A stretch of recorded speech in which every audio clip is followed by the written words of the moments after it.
YouTube, what is up? James MTG Biggie here, and I know it's been a while since I've made one of these I'm at work, so let's just talk about stuff videos on the channel. And I've found a little bit of time, which is rare lately, to make a quick one. And what I want to talk about is why I haven't been making as much content lately, and also YouTube in general and the troubles that a lot of creators are going through. So first and foremost, as you see behind me, I am at work. I am a tattoo artist. I work 5 days a week. And lately, because it is tax season here in the United States, it's been super busy. When people get their tax returns, they love to get tattoos. During that time of year, I book appointments out for a couple weeks at a time. And so every time I book an appointment, I have to draw that appointment. I have to set aside the time to prepare for that appointment and then actually do the tattoo the day and time of the appointment. That leads to less time for me to think of ideas for videos, to come up with deck techs, to play test these deck techs, to look through Magic spoilers for the new sets, to think really hard about Magic in a way that lends itself to creating content for YouTube. I didn't want to just jam a bunch of poorly put together content or poorly tested decks out into the world. So I've taken a step back a little bit from consistency with my YouTube channel and from uploading every other day or every few days or a couple times a week or at least once a week even at this point. So I apologize for that now. I also apologize for the echoey sound. This room and this whole building that I work in is not very high quality acoustics. It's very echoey in here, so I apologize. Other than that, the other big thing that me and many other YouTubers are noticing across the board, not just in the Magic community, is that because of YouTube's algorithm, a lot of people aren't getting notifications when videos go up. Generally speaking, if you subscribe to a channel, you're not going to get notified on every time they put up a video, which kind of defeats the purpose of subscribing altogether. So, and YouTube has admitted this. So they installed that little bell logo down below. Every video you watch on YouTube, you'll see a tiny little bell. If you click that, you're supposed to be notified. And I've heard complaints of people not getting that notification either. And then, as YouTube said, they're only sending notifications out to the most active users and subscribers for all of these channels. So what's happening is people aren't catching the notification. They're not being informed of when there's a new video that comes out from their favorite channels, and missing a lot of content, which is driving viewership down. So videos from other channels, and this is like not a Magic the Gathering thing, it's a YouTube thing across the board. There are YouTube channels that have hundreds of thousands of subscribers that have been putting out quality content for a long time that people really love, but their more recent videos are getting drastically less views because of this. So, that being said, I've noticed some of my videos, what usually would have a good amount of viewership and a good amount of engagement down in the comment section down below, have seen a little less. And while it's not going to stop me from making videos, it is a little discouraging and it kind of sucks. So, I don't want to beat a dead horse here, but the bell down below affects a lot of information that'll get to the viewers, to you guys. And so clicking that bell, if you are already subscribed to this channel, will help out. So you'll see when I put up a new video, especially lately because I have been a little less frequent in my uploads, it just allows you to be notified, to be able to watch that video, to be able to talk to me down in the comments down below, and to keep things moving forward here with the channel. Those who aren't subscribed yet, if this is your first time watching a video of mine, welcome. I do Magic the Gathering content. I do deck techs and discussion pieces and card analysis, and I talk about tournaments that I'm playing in locally because I do play a fair amount of Magic when I'm able to.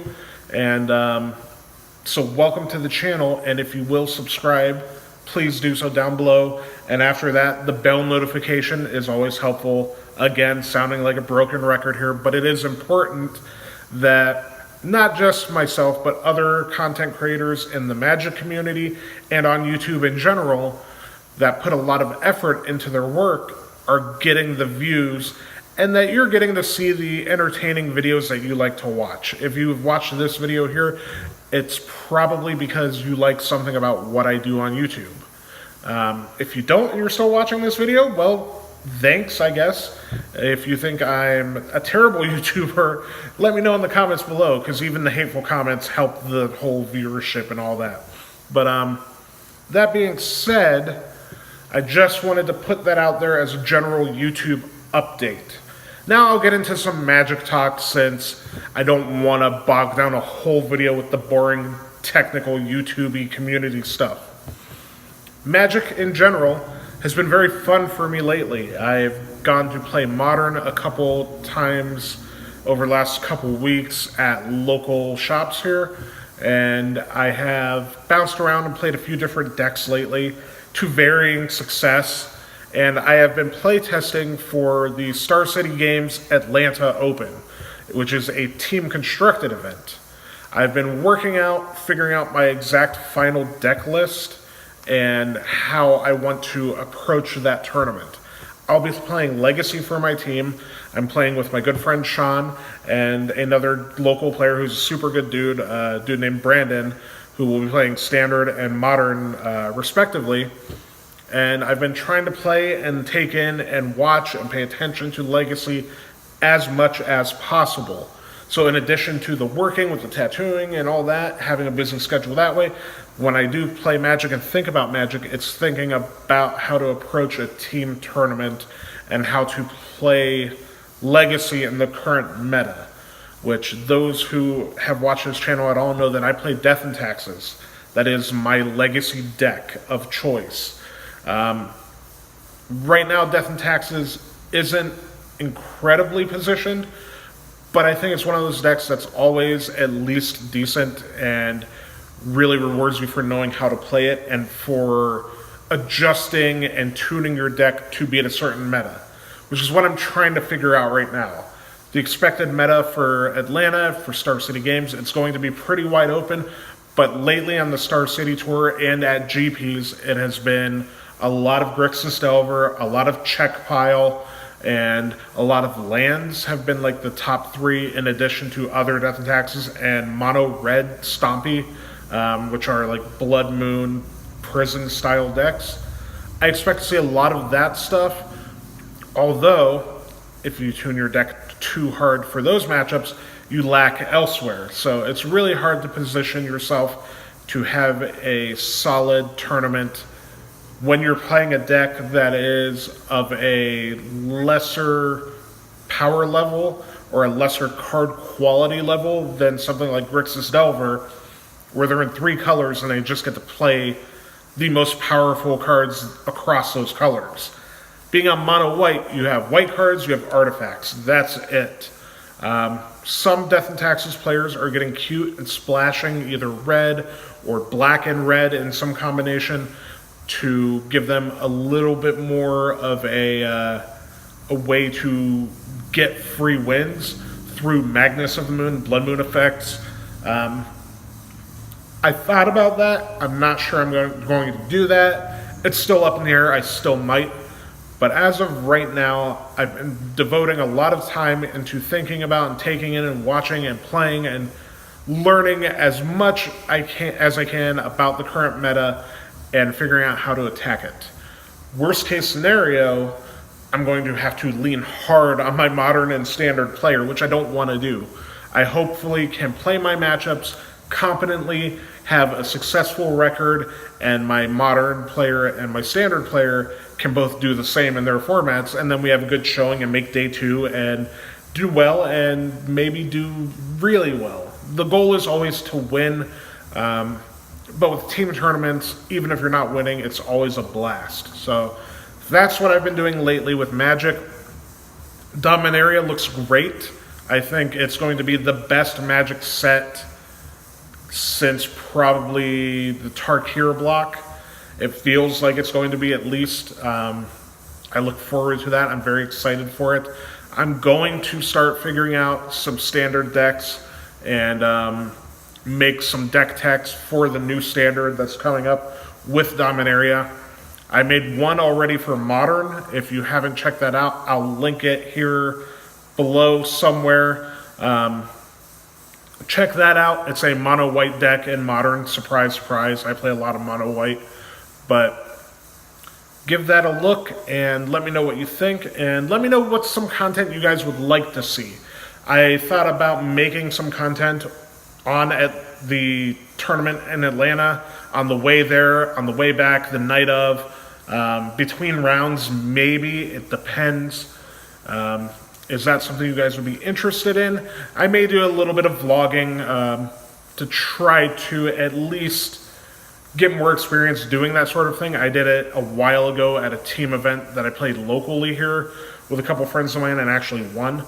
So I might do that in Atlanta. I'm not sure. At the very least, I'm going to be looking at making some content coming out the gate hot after that event, and then preparing for the next season of PPTQs for, I guess, what would be the Pro Tour Core 2018 or 2019, whatever it's called. That's still a goal of mine, to spike a PPTQ and qualify for an RPTQ and qualify for the Pro Tour at some point. It's hard to do it when you're on the time and schedule restrictions that I am on.